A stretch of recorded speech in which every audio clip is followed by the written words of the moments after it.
I have two articles by the Film School Rejects that I would like to read. I think this explains pretty well why feminists can't stand Alita. And I don't know, I haven't seen Captain Marvel. I don't plan on watching it, at least not while Alita is still playing. And if I do see Captain Marvel, I'll use one of the free movie tickets that I have to go see it. And that is because of the way that Alita was treated, not because I can't stand Brie Larson or anything like that, but it's because of the way that Alita was treated by the media and by the critics. So I'm not interested in seeing Captain Marvel because of that.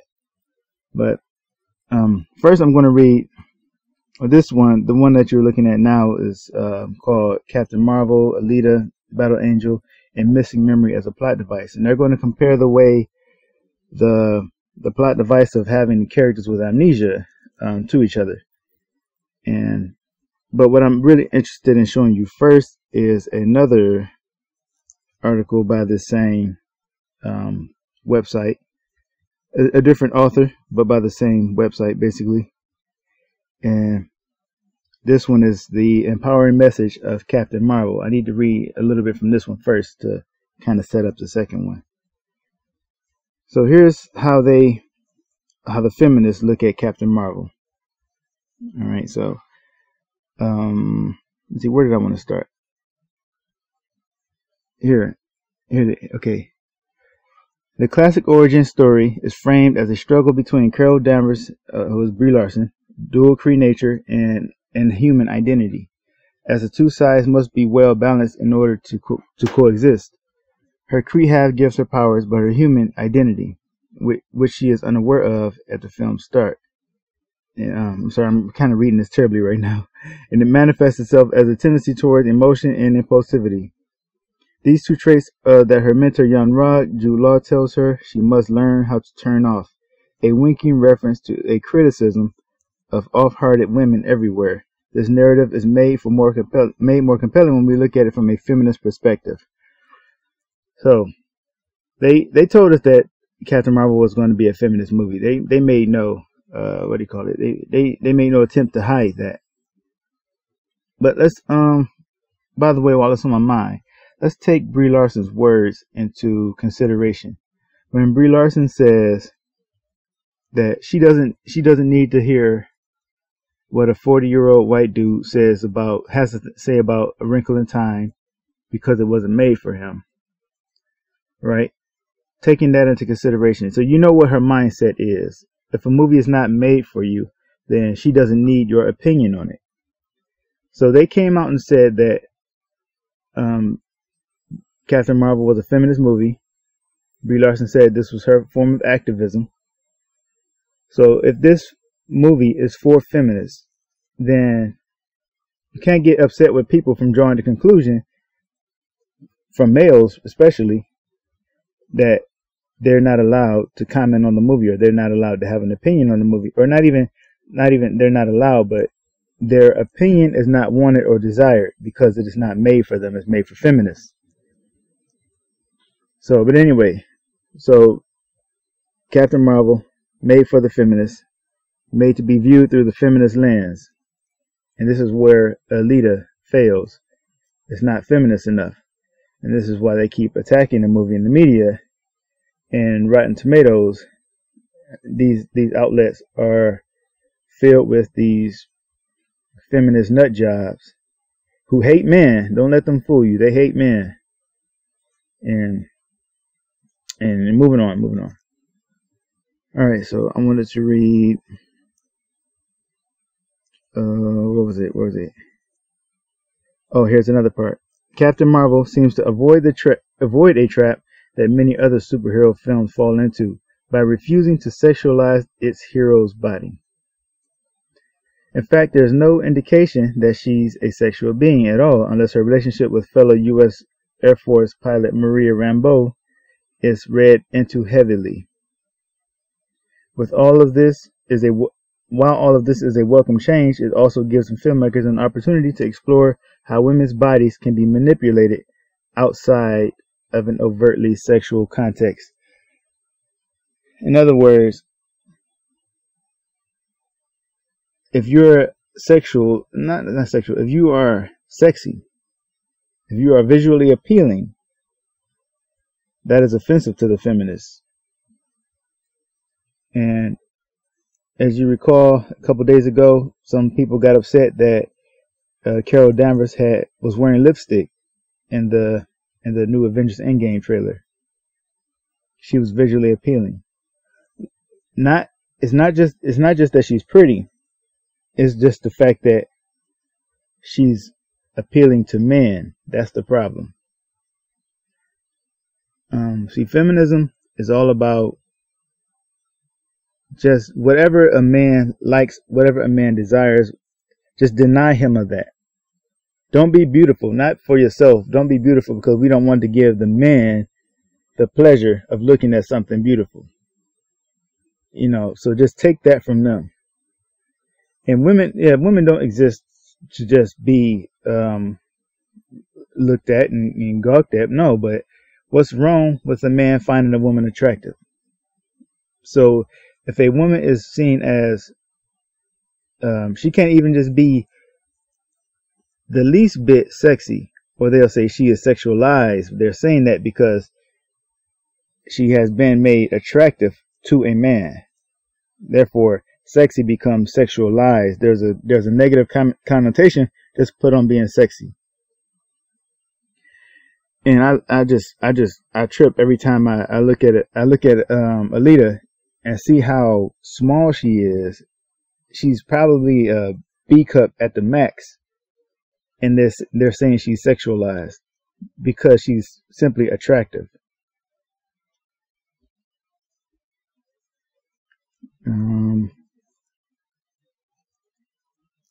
So let me just go to the other article. I don't want to make this go on too long. So this one is going to compare how the what do you call it? The amnesia trope, I guess, is used here. And what I want to show to you is, let's see, looking at how the two, let's see.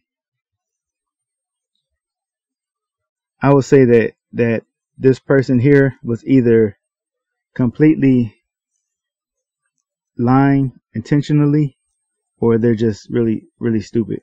I'm waiting for this thing to finish loading.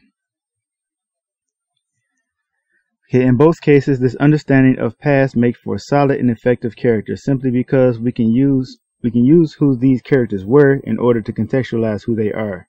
We know Alita as a warrior and see that she is one, both in past and present. We know Verge is a sarcastic Kree soldier, and with recognition of her past, watch her grow as a sarcastic human hero. We get a full view of these characters. There's no disputing that we know who they are.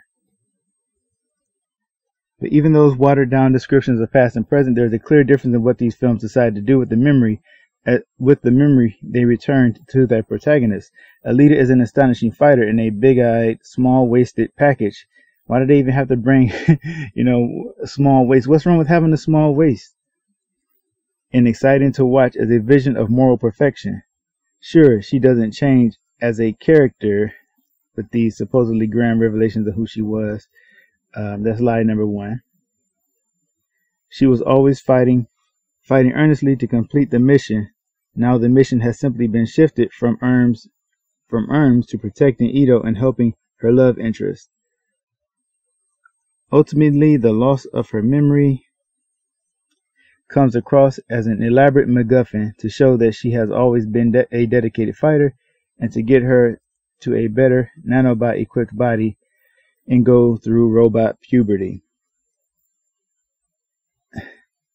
It's not robot puberty. It's like, why did they just keep taking stabs at Alita? She didn't go through robot puberty. So the bias is showing already, and they don't allow comments, so I can't even. That's why I'm making a video, because they don't allow comments. I can't just tell them how wrong they are. So where Alita Battle Angel falls short in using its amnesia plot device, Captain Marvel thrives in making Danvers regaining her memory as important. if not more important, on the character level as its own plot as it is on the plot level. In doing this, Carol becomes not only a layered hero, but also a message of feminism. That's what it all comes down to. That's why it's not that there's anything really wrong with Alita. It's just not feminist enough for them. It doesn't hate men enough. Yes, much like Alita's nanobots, Carol gains ability as she breaks free of the restraints restricting her from her power. I'm not even reading the line. Restricting her energy powers. But along with this, Carol regains her humanity, her existence as a female human on Earth who existed as a distinct person before her name was cut up and her identity molded to someone else's wishes. So I guess they kind of see Alita as a person who has been molded to someone else's wishes. Don't ever think, as a man, if you're a male feminist, don't ever think that a woman is going to let you to really be on their level, to be equal with them, because it's not. It's about female supremacy. It's evident in what they do. They say, no, we care about men too. They're lying. They're just using you to get what they want. As a Cree on Hala, she is told by Jan Rog to keep her emotions in check. A comment that, though it wasn't explicitly gendered, undoubtedly caught the attention of female audience members everywhere. Yeah, it's made for women. It's not made for you, so they don't need to hear what you have to say about it because it's not made for you. I'm going to go down to where she really tells a whopper of a lie. All right, so it's this sense of struggle and overcoming that makes Carol Danvers the inspiring feminist hero as much fun to watch as Alita, the perfect female fighter. So Carol Danvers is the one who had to struggle and overcome, not Alita. So I guess this person completely missed a part of the movie where Alita had actually lost the fight. I didn't see Captain Marvel, so I don't know if Captain Marvel even lost the fight. But Alita lost the fight, and I'm going to put some spoilers in here for anybody who hasn't seen it. She loses a fight. She's cut in half. She's down. She loses 2 legs and 1 arm. All she has is 1 arm. And she still continues to fight with just 1 arm. And she even loses that arm to get a good hit in. But she still loses this fight, and she almost dies. If she hadn't been saved, she would have died. And it's after this that she gets another body, an upgraded, she gets an upgrade. So she actually had to fall before she got stronger. She didn't simply choose to be stronger. She didn't simply get stronger. She had to lose first. And when she lost, she rebounded. And she became more powerful. And as the story progressed, she remembered exactly who she was. But the greater part of Alita was watching her go from this naive girl who was pretty clueless about the world to someone who had experienced love, who had found a father figure. She went from being an orphan, basically, to having a father figure. Learning to first she told him early in the movie, she told him, "I'm not your daughter." And then by the end of the movie, she tells him, "Thank you, Father." And like I mentioned, she found love, right? And she now knows what it's like to lose that love. And she now has nothing left but to be a warrior. When she first came into the story, the first thing she did at the beginning of the movie was fall. She fell flat on her face. She got out of the bed. She tried to take 2 steps and she fell flat on her face. Then she immediately jumped back up and she kept going. So she went from that to being just this super, extreme killing machine by the end of the movie. That is a complete change in her character.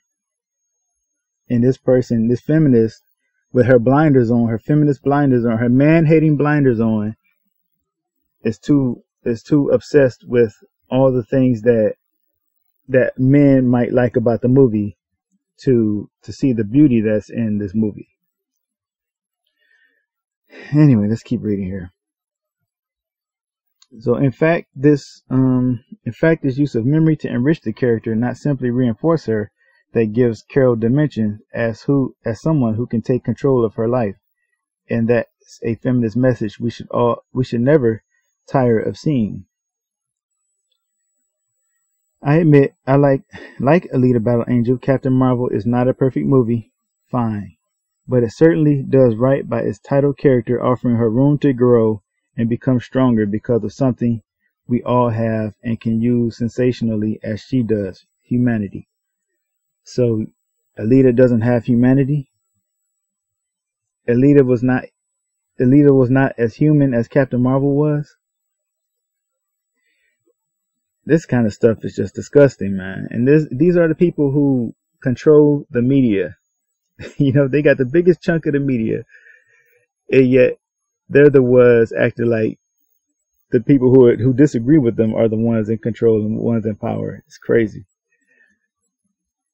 And it's a crying shame to see a movie like Alita done this way. So it wasn't us who started the fight. It wasn't us Alita fans.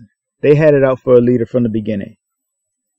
So for those who like to come at me on Twitter saying that I started some kind of war, or I'm using Alita for some kind of war against Captain Marvel or some war against Disney.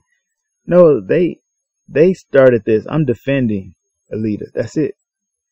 I'm defending this movie against the corruption in the media, against these hypocritical critics, the hypocritical fans who claim they want female representation and only went to see Captain Marvel and didn't even give Alita a second look, or who just saw it once or twice and they're on Twitter right now crapping all over the movie. And then when you question them, they're like, yeah, I saw it. But then they're still crapping on the movie because they would rather protect Captain Marvel. Captain Marvel is under Disney. It's going to make its money. It's too big to fail.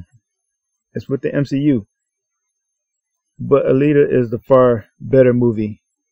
And I believe that is the movie that in the long run will have the most significance. It will be more important. And I hope that this is not the last time we see her. I hope we get a sequel. And I hope that more than anything, I hope that Alita is a sign of things to come and not Captain Marvel as far as heroines are concerned. Because if we're just going to get more characters like Captain Marvel, we're screwed. Movies are screwed. The heroine is screwed. Little girls are not going to have a true role model, because if Captain Marvel and her feminist message is supposed to be the role model for girls, then we can just hang it up.